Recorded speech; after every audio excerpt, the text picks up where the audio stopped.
My name is Nora. I am 32 years old, living in Boston.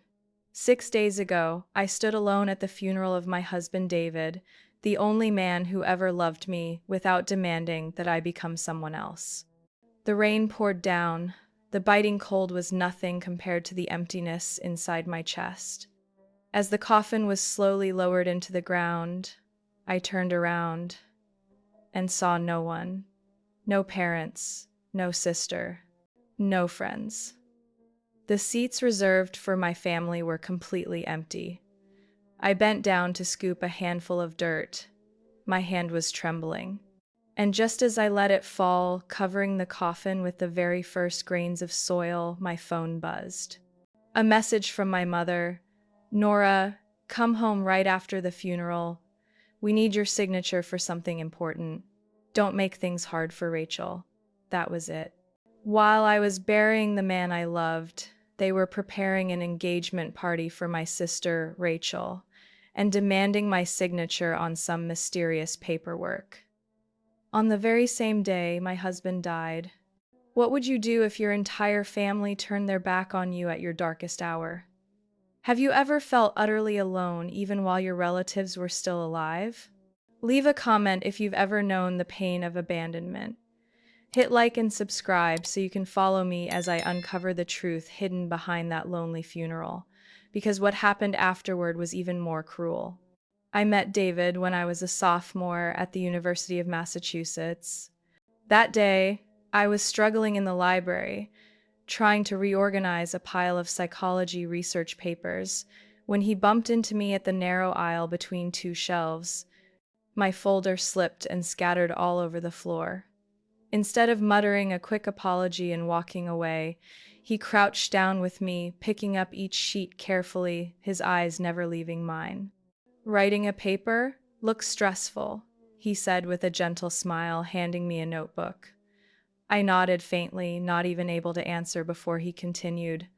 "Let me make it up to you with a cup of coffee, if you like coffee. And if I don't, then I'll buy you tea. But the reason stays the same. I owe you an apology." I laughed. That was the quiet beginning of something far greater than I could have imagined. David was an engineering student. He wasn't the type to stand out in a crowd, but there was something about him that made me feel calm from the very first conversation. He lived simply, sincerely, and most of all, he never judged me. While my peers loved noisy bars and bragged about luxury vacations, David and I spent evenings cooking in his small rented apartment, listening to old jazz records and talking for hours about dreams. Somewhere along the way, I fell in love with him. I once thought that when I brought David home, my parents Thomas and Elaine would be glad I'd found someone who valued me. But they looked at him with suspicion. My father didn't even bother to hide his disappointment. "You're dating a mechanic's son?" he said bluntly in the living room after dinner. "He's studying engineering. His father is a mechanic, his mother's a nurse. They're good people." "Good people don't pay tuition bills if their daughter drops out, Nora. Think ahead a little." My mother stayed silent through dinner, only stealing glances at me with pity. Later, when it was just the two of us in the kitchen, she put a hand on mine, her voice softer but no less sharp. "Rachel is dating the son of a bank director. She knows how to plan for the future. What about you? Do you really want to tie your life to someone who has nothing to offer you?" Her words pierced my heart, not because they rejected David, but because they looked at him as if he were a burden I'd chosen to carry. Rachel, my younger sister, never bothered to hide her disdain. At my mother's birthday party, while David was clearing dishes, she leaned toward me with a glass of wine and whispered, "I honestly don't get you. You could have anyone, yet you choose a guy who doesn't even own a decent car. David takes the bus to save for school. He has a plan." How romantic. But are you sure he's not just leaning on you? I looked at Rachel and felt like the odd one out in my own family. Everyone praised her daily. The brilliant law student, smart, beautiful, destined for success. She drew eyes everywhere she went. And me? The quiet sister studying psychology, working part-time in a bookstore, dating a guy beneath us. Yet David never made me feel small. On the contrary, with him I felt whole. We went on picnics instead of dining in expensive restaurants. We wrote down our dreams and taped them to the wall of his apartment. He listened to my long stories about feeling invisible at home. He never told me to hush, never said, "You're too sensitive." He just held my hand and said, "You don't have to do anything to deserve love. You already do." That's why I chose him, even knowing it would disappoint my family. I didn't want to spend life in forced dinners, under constant comparisons, forever in Rachel's shadow. David had no fortune, but he had a heart, and I chose that heart over the approval of people who valued only titles and bank accounts. I hoped that, in time, my family would change. That if they saw his dedication, my happiness, they would understand. But the distance only grew. Every family dinner was a test of patience. They talked to Rachel about the prestigious law firm where she interned. Me, they referred to as the daughter who still hasn't figured out what to do with her psychology degree. David always came with me, though I knew it hurt him. One night, after we got home, I cried on his shoulder. "I'm sorry, I feel selfish dragging you into this." He hugged me and stroked my back. "Nora, don't apologize for loving me. We don't choose the family we're born into, but we can choose who walks beside us, and I choose you. Every day." I nodded. I had chosen him, and I had no regrets. But never did I imagine that one day my own family, the people I longed to understand me, would abandon me at my husband's grave. Not because they were busy, but because they deliberately chose not to come. And then, in the freezing rain of a Boston cemetery, with my hands wet from tears and soil, they sent me a message demanding my signature. Sign what? Why then? At that moment, I didn't know, but I was about to face a blow even more painful than David's death, and it wouldn't come from fate. It would come from my own blood. David and I married on an autumn afternoon in the small garden behind St. Paul's Church in the suburbs. No lavish gown, no gilded ballroom, just soft sunlight, rows of simple wooden chairs, and a long table draped in white, where we placed a homemade cake and wildflowers David had picked from a nearby park. We handled everything ourselves. Every dollar from our meager savings, every decoration idea, every handwritten invitation came from months of planning and pinching pennies. David still worked night shifts at the lab. I tutored on weekends. No one from my family contributed a cent, nor did we ask, because I knew if we accepted, the cost wouldn't be money. My mother tried to persuade me at first. "Sweetheart, people don't marry in backyards like this. At least book a proper hotel, like the Rosen girls' wedding." I smiled lightly. "I don't need to be like the Rosens. I just need to be myself." My father said nothing. He showed up in his old suit, standing stiff through the ceremony like a man forced to attend. And Rachel? She wore a striking red dress, sitting front row with arms crossed, her annoyance unmasked. When David and I cut the cake, a simple 3-tier made by his friend Rachel leaned toward Jessica, smirked, and whispered, "Looks like a student buffet." Jessica clicked her tongue and half smiled, but said, "Nothing." I heard it. I was only a few steps away. I pretended not to mind, but something heavy sank inside me. Rachel never failed to cloud a joyful moment with a careless jab. And Jessica, my best friend since grade school, who had defended me countless times as a teenager, now stayed silent at my sister's mockery.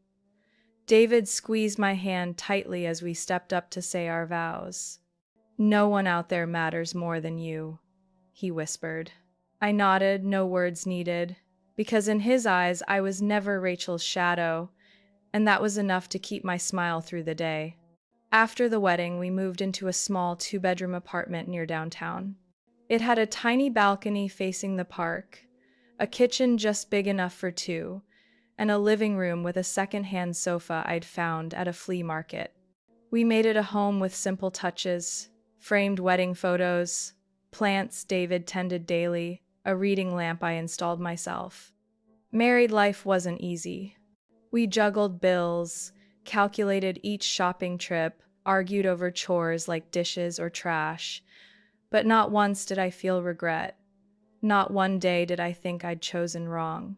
David worked at a renewable energy company, passionate and returning home tired but eyes glowing. I became a marketing coordinator at a nonprofit, joining environmental campaigns. We weren't wealthy, but we shared values and built a future hand in hand. Dinners together were precious.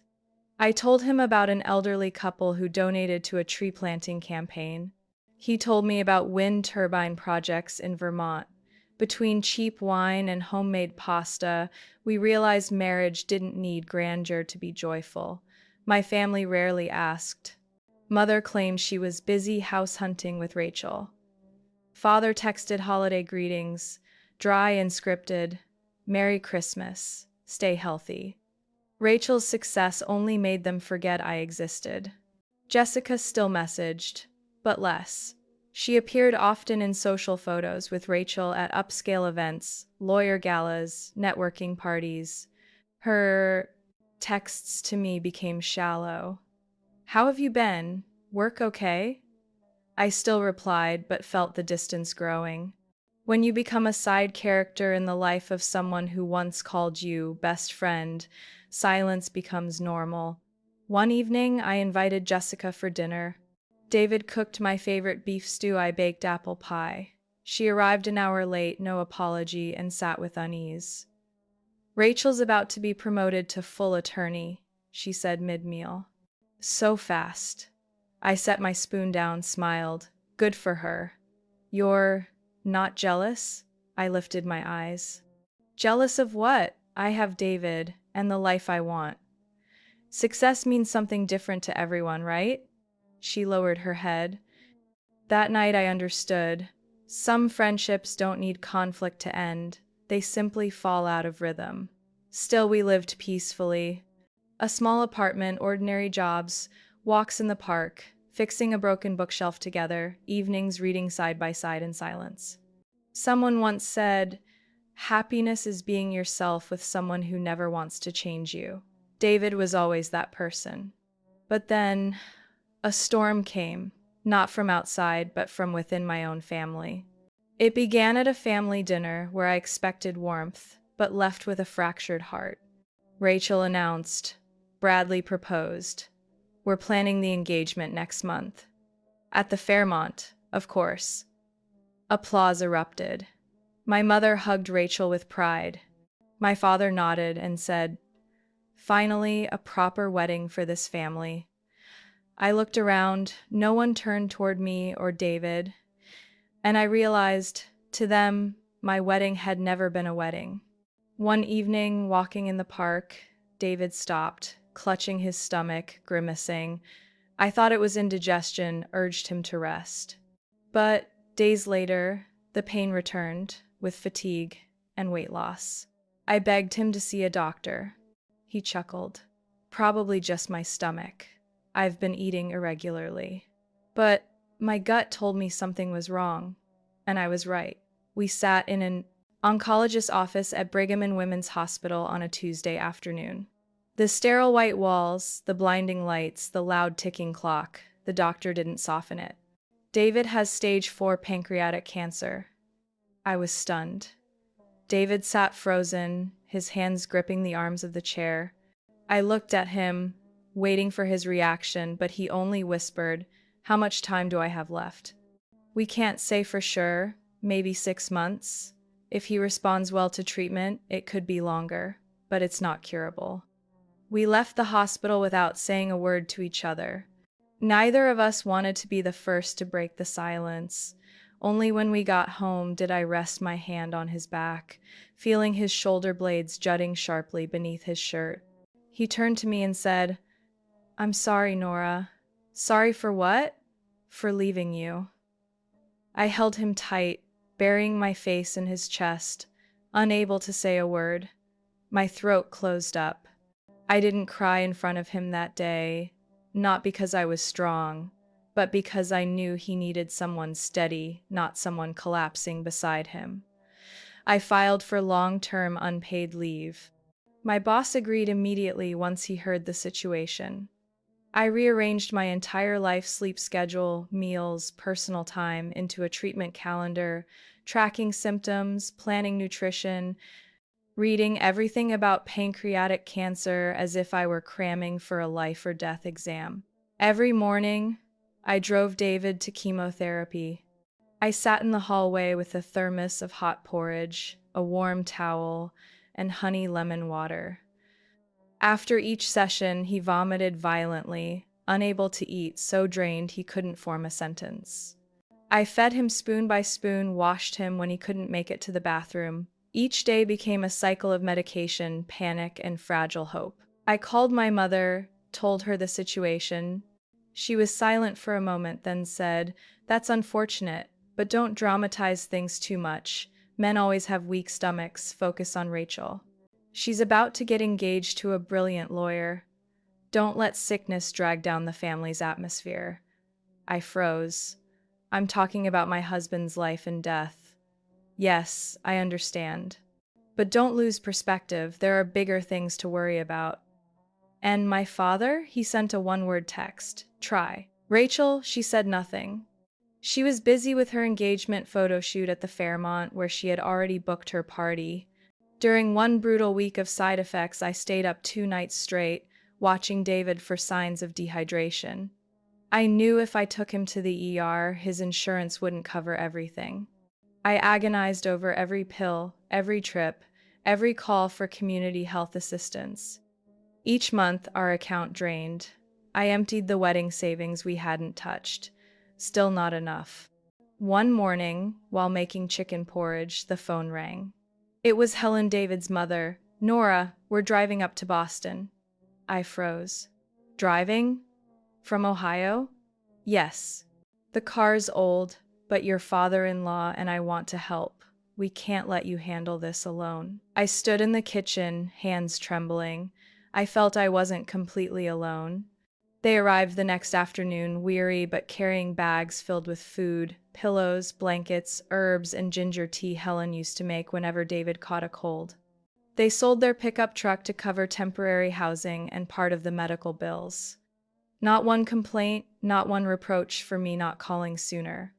Helen cooked, stayed awake to watch David so I could nap. Richard drove to pick up medications. They did everything their aging hands could manage, fueled by their small pensions and unconditional love for their son and for me. One evening, as I dozed off by David's bed, Helen gently draped a blanket over my shoulders and whispered, "You're my daughter. Not just because you married David, but because you've cared for him as a mother would. I know you're exhausted, but you're not alone, Nora." I broke down sobbing.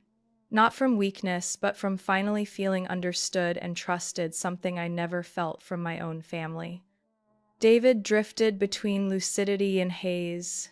Some days he forced himself up to make me a weak cup of coffee, insisting I take a 10-minute walk outside.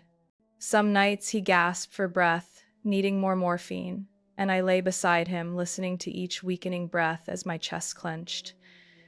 We no longer spoke of the future. No children, no house, no Grand Canyon trip. Every day was a gift, every smile from him a miracle. And through all of it, not one person from my family visited. No flowers, no messages, nothing. I once texted Rachel when David was hospitalized for the 3rd time with sepsis. 2 days later, she finally replied, "Stay strong. Don't forget I'm preparing for my engagement. The whole family is counting on me." I didn't reply. What could I say to someone who saw herself as the center of everything, even while her brother-in-law was dying? By the 10th week of chemo, David declined sharply. He lost nearly 20 pounds, his hair falling in clumps on the pillow each morning, the pain growing harsher. Yet each time he opened his eyes, he still smiled, still asked if I'd eaten, still gripped my hand like he feared losing me. Some nights we lay in that silent hospital room, only the IV drip ticking and the dull ceiling light glowing. I watched him sleep after another drug-induced seizure, my chest twisting as though someone wrung it in their hands. One night, he suddenly woke from a haze, looked at me for a long time, then whispered so faintly I had to lean close. "Nora, don't lock yourself in darkness because of me. Don't spend your life under the cruelty of others. You deserve freedom, joy, family that's unconditional." I couldn't answer. I only wept quietly. He had seen more clearly than I ever did. 3 days later, the doctor called me aside. Her voice was gentle, but her eyes betrayed the truth. "We've done everything possible. David's body no longer responds to treatment. At this point, the goal is to keep him comfortable. I recommend moving to palliative care." I walked out, down the familiar hallways I'd paced hundreds of times, but this time each step felt heavier than my body. I didn't tell David right away. I just sat longer by his side, held his hand tighter. I called Helen and Richard, warned them to prepare, and I sent a message to my family group. My parents, Rachel and Jessica, the old friend who'd long become just a name on my screen. "The situation is very bad. The doctors say David only has a few days. I'm not asking for anything, just letting you know. If anyone wants to visit, come this week." No reply. 2 days later, Rachel posted on Facebook.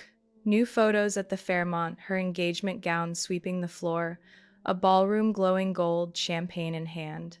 Caption: "Love is worth celebrating. Nothing should overshadow this moment." I reread it, stunned, as though I no longer understood my own language. This moment, David was dying. And to them, nothing should overshadow her party. That night, David called me close, his voice thin as breath. "Nora, promise me. Anything. I promise. Live. But live for yourself. Not for them. Don't beg for recognition. Don't give them another chance to make you small. Promise me." I lowered my head to his chest. "I promise." David passed away early Sunday morning, no rain. But the wind was bitter cold. I sat by his bed, his hand in mine, his eyes closed as if sleeping, when the monitor line flattened to a thin, pale green streak. A nurse entered, gently touched my shoulder, asked if I wanted her to call anyone. I shook my head. "It's just me." Helen and Richard arrived 10 minutes later. Somehow they knew, or maybe they never strayed far from the hospital. Helen hugged me tight without a word. Richard went to handle the paperwork. I stepped into the hallway, checked my phone. A new message from my mother. "Nora, come home later. You should sign the papers so everything's settled. Don't add stress. Rachel is very sensitive before her engagement. I trust you understand." I stared at the screen.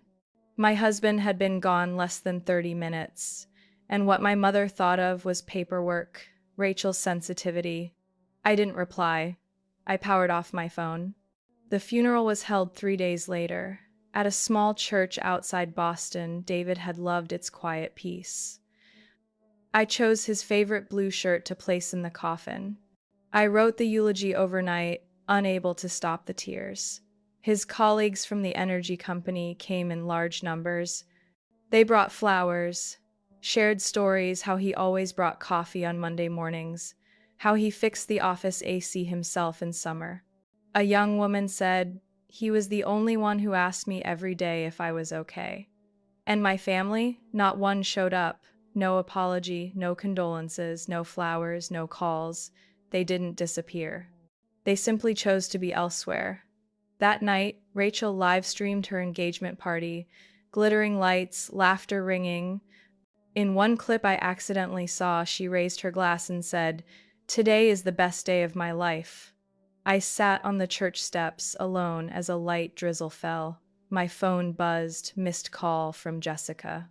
I didn't return it. David was gone, and I had kept my first promise to him. I hadn't collapsed. But I didn't yet know my family wasn't done, because what they wanted from me wasn't silence. They wanted my signature on papers that could erase everything David and I had built. And they weren't going to ask nicely. 3 days after the funeral, I returned to our apartment. It was quieter than ever, so quiet I could hear the clock tick, every second scraping my ears. David's pillow still smelled like his hair. His faded blue mug still sat in the sink. I didn't clean. I didn't want to. Part of me clung to the illusion he'd just stepped out to work or buy milk. That afternoon, my mother called, her voice overly gentle. "Nora, could you come home for a bit? Just some small papers about the family trust. Nothing complicated." I was about to refuse when she added, "Rachel and the family lawyer will be there. We only need your signature to formalize everything. It won't take long." I paused, then said, "I'll come." But only to listen, not to sign. "Thank you, sweetheart." I hung up.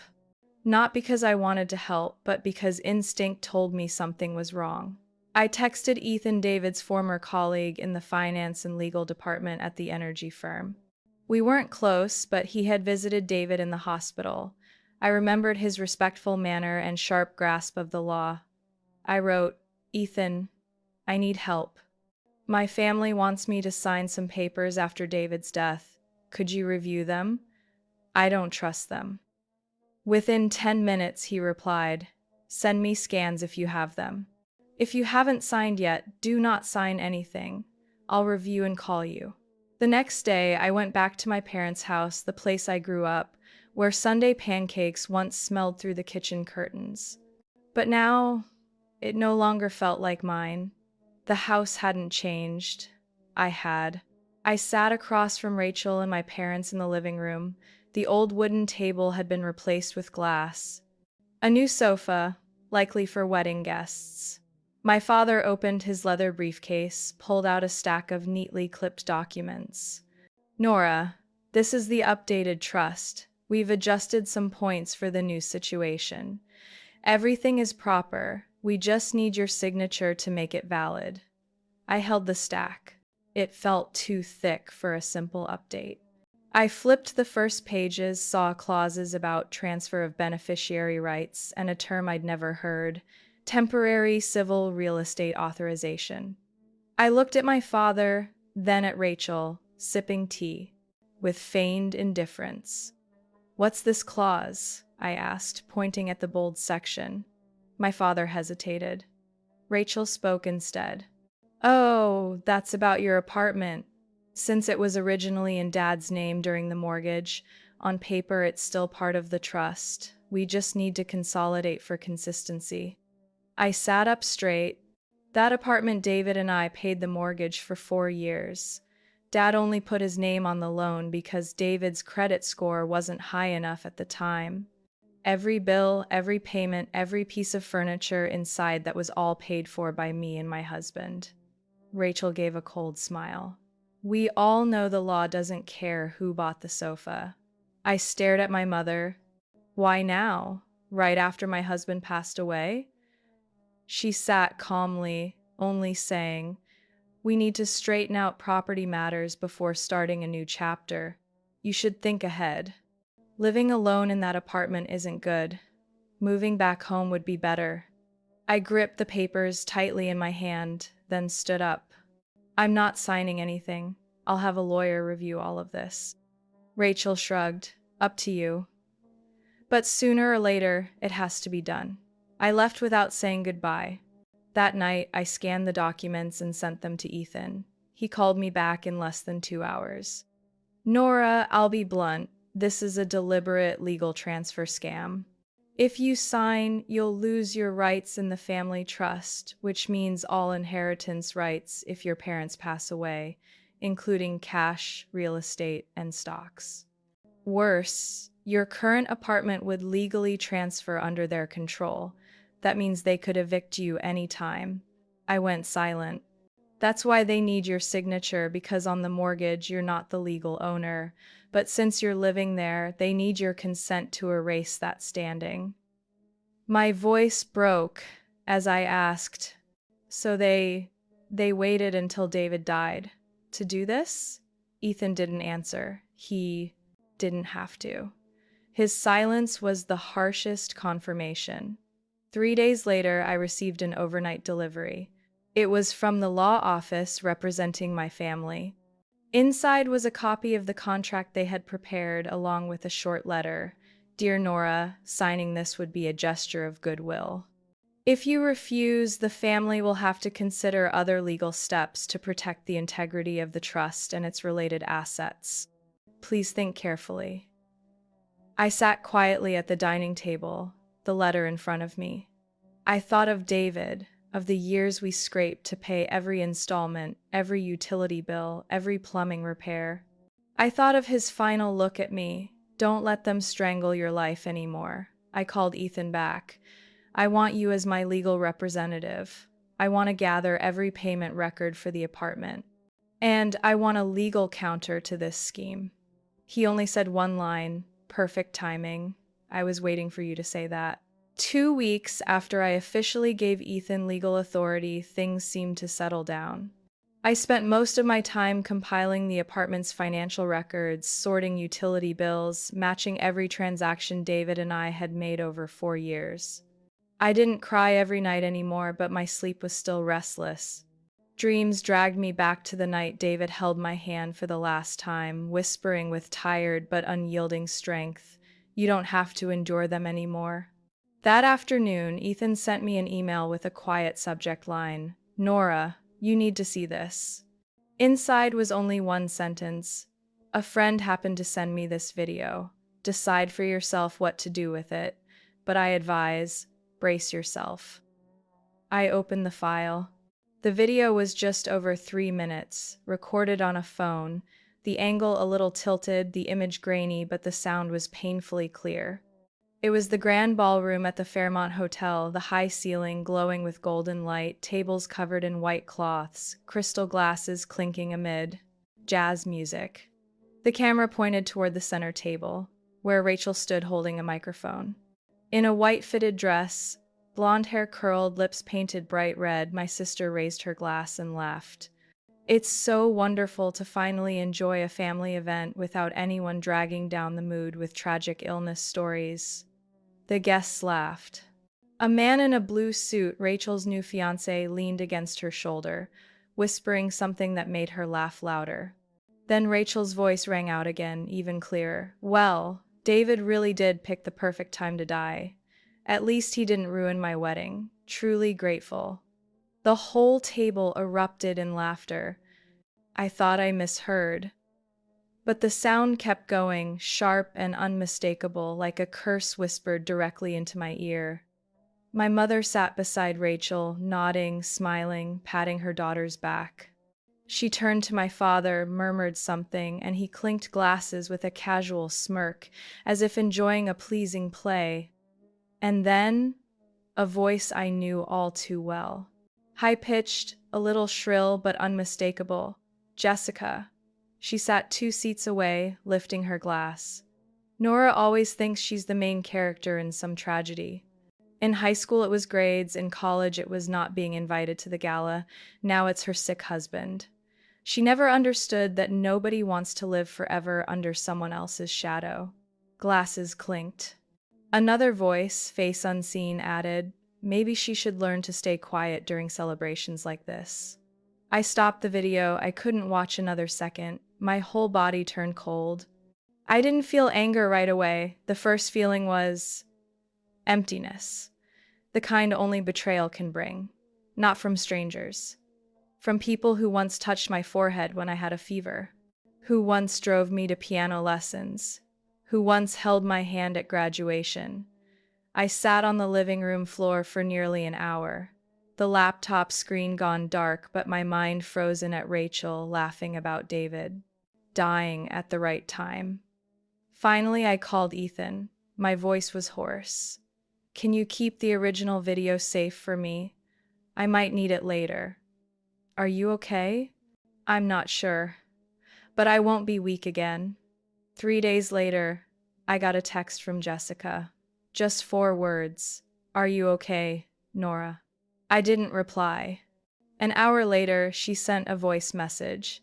If I did anything to hurt you, I'm sorry. I didn't mean anything bad these past days. I just went along with the mood. Rachel is very sensitive. Everyone had to keep the vibe cheerful. I know you understand. I stared at the message, each word cut like a dull knife. I know you understand. Yes, I understood. I understood that while I was writing an obituary, they were laughing, raising glasses, mocking my life like a cheap joke. I opened the text box, typed each word slowly. Thank you for confirming everything I suspected. We're not friends anymore, Jessica. Haven't been for a long time. I didn't wait for a reply. I deleted her number. That night, I took down every photo with Rachel from my apartment. The framed pictures on the hallway walls, the family portraits I'd kept out of some stubborn belief that blood couldn't turn its back. I packed them into a box, sealed it, and shoved it into storage. Along with them went the pain I once thought I couldn't survive. Ethan called the next morning. Nora, I spoke with the law office representing your family. They're holding off for now, but I don't think they'll stop. I don't think so either. Do you want me to issue an official response? Yes. And make it clear. If they take any legal action against me, I won't sit still. Understood. I hung up, stepped onto the balcony. The October wind was cold but cleansing. In my hand was David's old coffee mug. Every morning he would brew it for me and whisper, "Finish this cup and start your day." I took a deep breath, watching the leaves change, color in the street below, and thought, at last I know what starting over means. Not with my old family, but by standing on my own, refusing to be erased from the life David and I built, and never forgiving those who smiled when he was gone. That morning, just as I poured another cup, the doorbell rang. Not a polite ring once, but urgent, pounding, impatient. I set the cup down, inhaled slowly. Somehow, I knew they would come.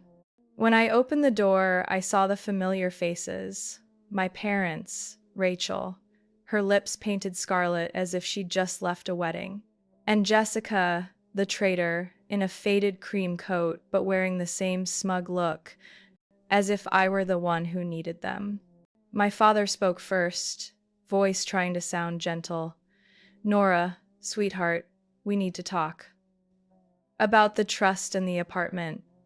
Your mother brought the papers, just a few forms." I didn't answer. My eyes locked on Rachel. She didn't bother hiding her disdain, arms crossed, chin tilted high. "What? Why are you staring at me like that?" "I don't have all day," Rachel snapped, breaking the silence. Jessica slipped in, her voice fake sweet. "I think you should just sign, Nora. After all, it's family business, right?" I stepped back, opened the door wider. "Come in." They walked into the living room one by one, like entering a boardroom where I was the subordinate. But they didn't know. I was ready. I gestured for them to sit on the sofa. I didn't sit. I stood by my desk, where my laptop was open, the screen seconds from waking. "Before I sign anything," I said evenly, "I think you should see this." I clicked. The screen lit up. The speakers filled the room with sound. Warm golden light in the video revealed a lavish party, crystal chandeliers, clinking glasses, raucous laughter. Then Rachel's face appeared, champagne glass in hand. Her voice rang clear, sharp. "I mean it. If David were still alive, he'd probably crash my wedding. Good thing he died." Just in time. What a relief. Laughter erupted, not from strangers, but from my own parents. My mother patted Rachel's shoulder, laughing hysterically. "My clever girl, you always handle things perfectly." Jessica appeared on screen too, whispering, "And really, Nora should know her place. David's dead. What's left to hold on to?" If that apartment isn't transferred soon, it'll just get messy. The video lasted 1 minute 34 seconds. I had watched it at least 10 times before deciding to show it. When it ended, I muted the speakers. Silence dropped heavy in the room. My father spoke first, voice trembling, stripped of authority. "Nora, sweetheart, this isn't what you think." I cut him off. My voice wasn't loud, but sharp enough that each word sliced. "Every word in that video came from your mouths. It's not what I think, it's what I heard, what I saw." Rachel shot up, face flushed. "You're blowing everything out of proportion. Families joke sometimes. You don't have to make a scene. He's dead, Nora. Stop clinging to a corpse and turning your back on the living." I stared straight at her, unwavering. That corpse was the only person who ever loved me unconditionally. The man I called my husband.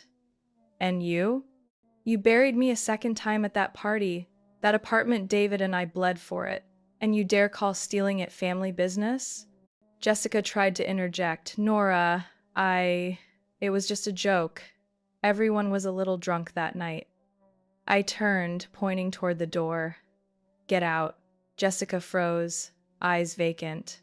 Rachel had already stepped closer to the table, snatching up the folder she'd brought the stack of papers they wanted me to sign.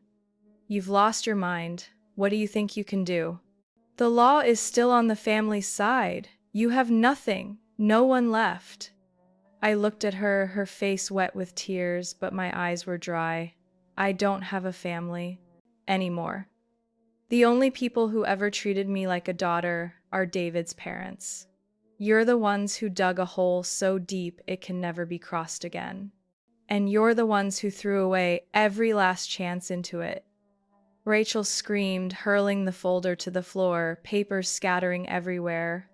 My mother bent forward to pick them up, but I stepped ahead, knelt, gathered every sheet, and threw them straight into the fireplace in the living room.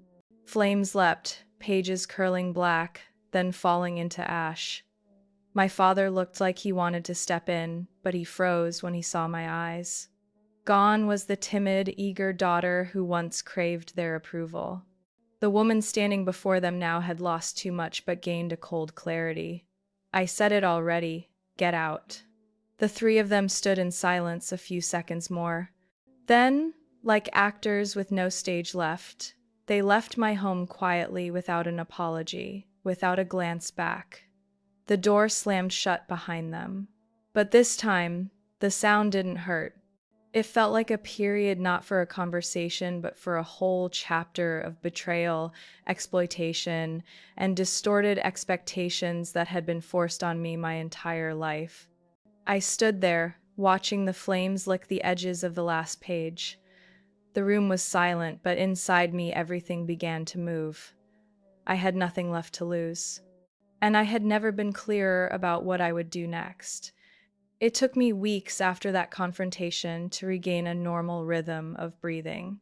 The silence in the home that had once been mine and David's became a kind of medicine. No knocks at the door, no letters demanding signatures, no false sis from Rachel.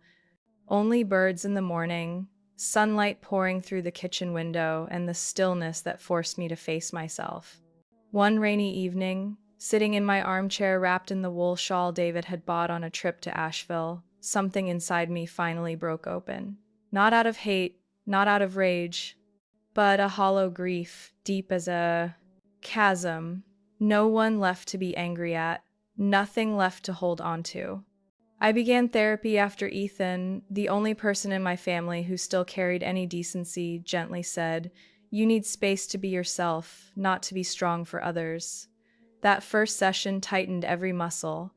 I sat across from Dr. Kaplan, a woman in her early 50s with eyes both sharp and kind.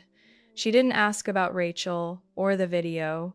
Instead, she asked one question. "Nora, when you woke up this morning, what did your body say to you?" I blinked. No one had ever asked me that. After minutes of silence, I whispered, "It told me, don't get up." "Why?"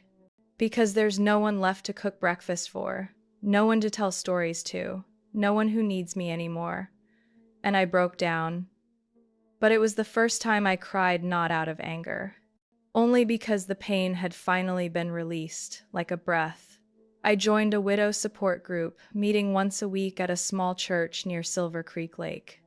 Women of all ages sat there, some carrying losses from war, car accidents, cancer, some, like me, from sudden deaths that shattered entire lives. Sarah sat next to me on my second meeting. She wore a gray hoodie, her hair in a lazy bun, but her eyes were steady. She didn't cry or say much while others shared.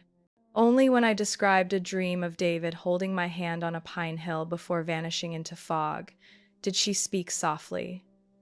My husband came in my dream too, but he didn't say anything.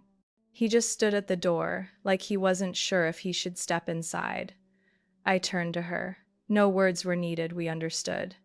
Afterward, Sarah invited me for coffee at the small shop by the lake. We sat watching ripples on the water, splitting a slice of apple pie, then talking about ridiculous things like who had once poured milk instead of cream in coffee, who had forgotten their own birthday because grief was too heavy. She was the first person to make me laugh without guilt. One Friday night, I opened my laptop and typed a short note on my long-abandoned blog. Just a quiet line.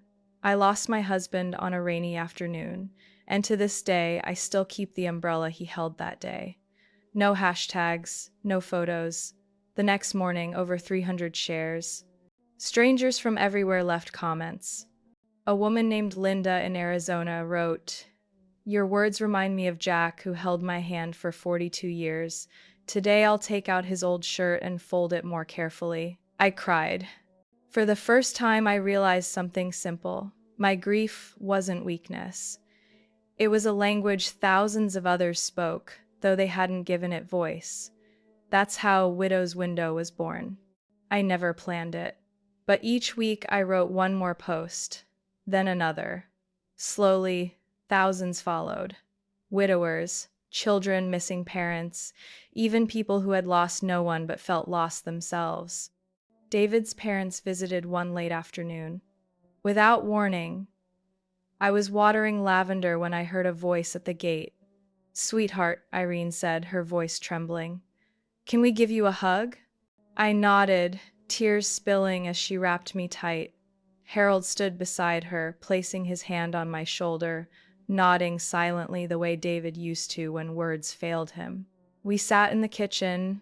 They brought a wooden box. "David wrote many letters," Harold said. "For you, for us. But he never sent them. After he passed, we found them in his desk drawer." My hands shook as I opened the lid. Inside were envelopes tied with a blue ribbon, David's favorite color. I haven't read them all. I can't yet. But just seeing his handwriting, the first lines beginning, "Nora, if you're reading this, I must already be gone," told me one thing: I wasn't alone. Family isn't blood. Family are those who never mock your grief, never force you to choose between loyalty and self-respect. Family are the ones who place a hand on your shoulder and say, "You don't have to smile when you're breaking. Just be yourself." I typed my next blog post while looking out the window at the backyard where David had planted 4 rows of lavender, one for each season. Through the morning fog, I saw a squirrel dart across the ledge. It stopped, looked at me, then leapt away. And my heart, though still cracked, beat gently, like a promise to myself. I am still living. Not for the ones who betrayed me, but for those who still believe in love, kindness, and the light beyond loss. I was sitting in the garden, laptop on the wooden table beside a steaming cup of chamomile tea. A new post half finished, but I couldn't focus. The autumn breeze brushed through my hair, carrying the scent of damp earth and old memories, not because I remembered, but because someone had dragged me back into the past in the bluntest way.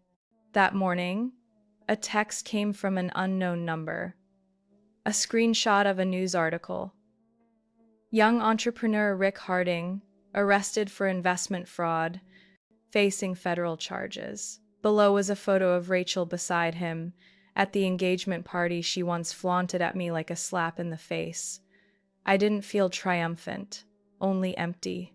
The same people who once sat at the family table had now destroyed themselves with greed and lies. Less than a week later, the doorbell rang on a quiet Saturday morning.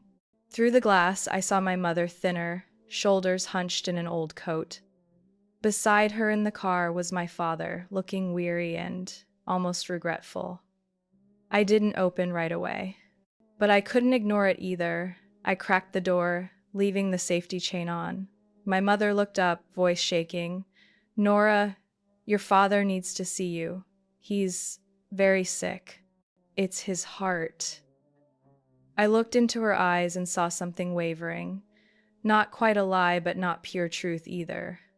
I kept my voice calm. "I've heard. And I sent medical assistance resources to your email 3 days ago. They include senior support organizations. You should reach out to them." She faltered. "You really can't help your father? We're blood." I cut her off. "We were blood. But family is more than blood. Family is how you treat someone when they're weakest. And you chose Rachel's side when she stripped away the last thing I had of David." I started to close the door, but she blurted out, "You think I didn't hurt? You think I never regretted it?" I paused, looked at her. I saw real cracks, but I couldn't let myself soften for a few late tears. Hurt is one thing, acting to make it right is another. You did nothing when they tried to take my home. You stayed silent when Rachel called David a damn burden. You watched me be torn apart without blinking. Now you come here saying I should help because Dad's heart is failing? I am not the emergency room for a selfish family collapsing under its own weight. Her tears fell for real, but I closed the door gently, keeping my eyes steady. I didn't lock it tight, but I didn't open it wide either, just enough to show I'm not turning my back, but I'm not going back either. A few days later, I was checking emails when I heard a soft knock at the garden gate. I looked up, surprised to see Jessica clutching a canvas bag, eyes red. I hesitated, then stepped outside. Jessica's voice was small. I don't expect forgiveness. I just need to say something." I nodded, gesturing to the stone bench by the purple daisies. She lowered her head, hands twisting together. "I don't even know where to begin. I let Rachel manipulate me. I believed I owed her, that she was the only one in the family who understood me.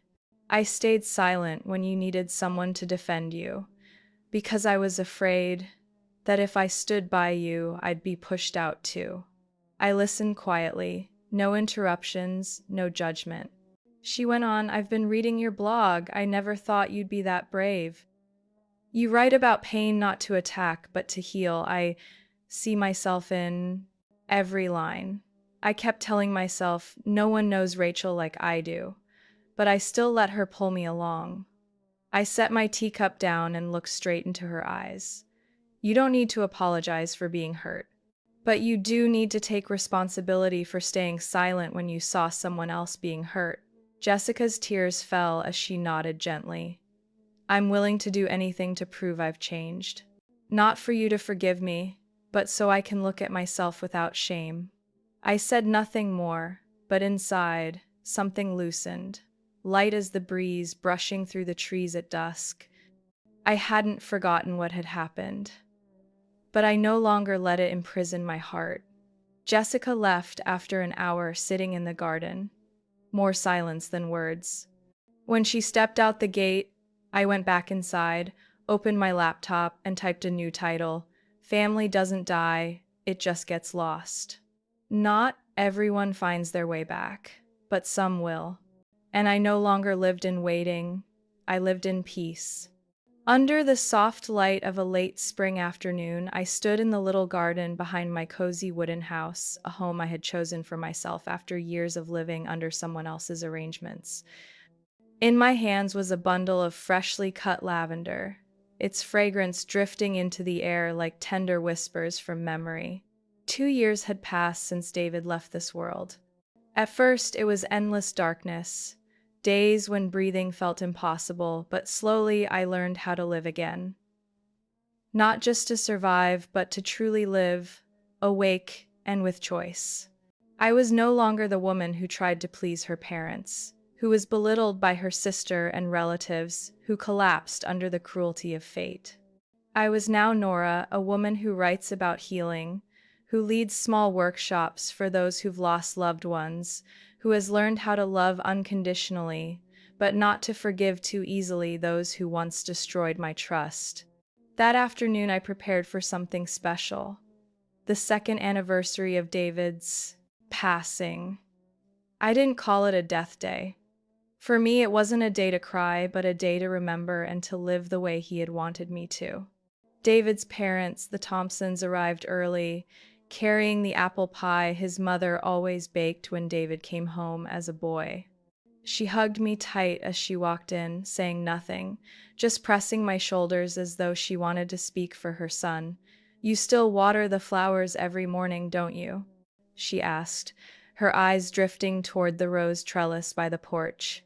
I nodded, resting my hand on her shoulder the way I had once done with my own mother as a child, though I had never received such a loving squeeze in return. Together with a few friends, including Sarah and her husband, and several from the widow support group, we drove to Lake Everidge, the place where David had once whispered he wanted to build a small cabin. "All I need is you, and a warm kitchen," he'd said, eyes glowing with a future that never came true. I sat on a wooden bench, holding a worn leather notebook David had left in his desk. Inside were scraps of notes, unfinished love letters, and one sealed envelope marked with red wax, inscribed, "For Nora, if you ever need something to hold on to." I drew a deep breath and opened it. My voice trembled as I read, but each word rang clear across the quiet air, as if David stood right beside me. "If you're holding this letter, I may already be gone. But my love, you are stronger than you believe. I saw it from the day you left your parents' house. The day you dared to say no to those who hurt you. The day you rose again after each fall. Don't let anyone make you believe you don't deserve love, kindness, a real family. Family, Nora, isn't where you're born, it's where you're chosen. It's the ones who don't walk away when storms hit. Live, love, forgive when you're ready, not before, not for anyone else. And if you can, come to Lake Everidge, look at the water, and believe. One day, you'll find peace." I closed the letter and lifted my gaze to the lake, shimmering before me, its surface glowing like the tears I'd hidden for 2 years. Sarah sat beside me, quietly taking my hand. She didn't speak, just held on tight like she had in those early days when we shared broken dreams and sleepless nights, missing the ones we'd lost. From strangers in a support meeting, we had become sisters not by blood, but by the bond of two fractured souls. David's parents sat behind me. Mr. Thompson's trembling hand rested on my shoulder. I turned and saw not only sorrow in his eyes, but pride. Pride that I had lived as David had hoped. I smiled faintly, not because grief was gone, but because I finally understood family wasn't in lavish weddings, cold phone calls, or false embraces.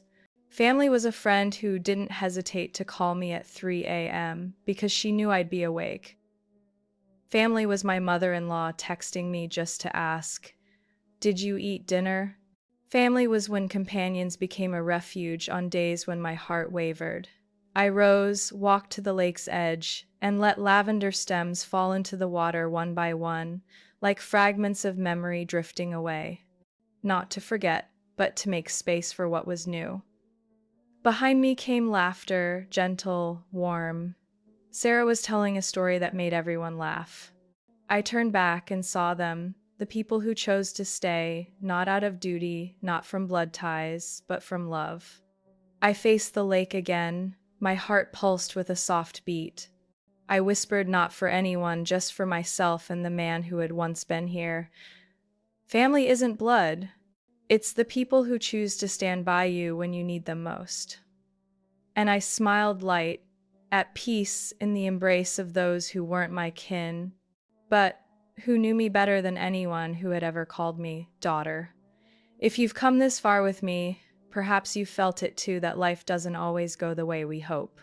Sometimes we lose what we thought was forever. Sometimes our own family makes us feel the most alone. But then, in the most unexpected places, we find people who love us truly, not through blood, not through obligation, but simply because they choose to stay. I once thought I was just a shadow in my family, the extra in reunion photos, the one forgotten at her own birthday. But these past 2 years, I've learned family isn't where you're forced to belong, it's where you are loved for who you are. So, what about you? In this story, what touched your heart most? Have you ever had to choose your own family? Have you ever faced the painful choice, cling to a toxic blood tie, or let go to find peace? I would love to hear your story, even if it's just a single line in the comments, or a simple symbol of empathy. Because perhaps your share could be the anchor someone out there needs, someone as lost as I once was. And if my story holds meaning for you, please follow the channel so you won't miss the journeys ahead. I am still writing, still living, and I will keep sharing the hidden corners of life, not always with easy endings, but always with hope and the strength to heal. Thank you for staying with me to the very last line, because in this vast, wounded world, empathy remains the greatest miracle of all.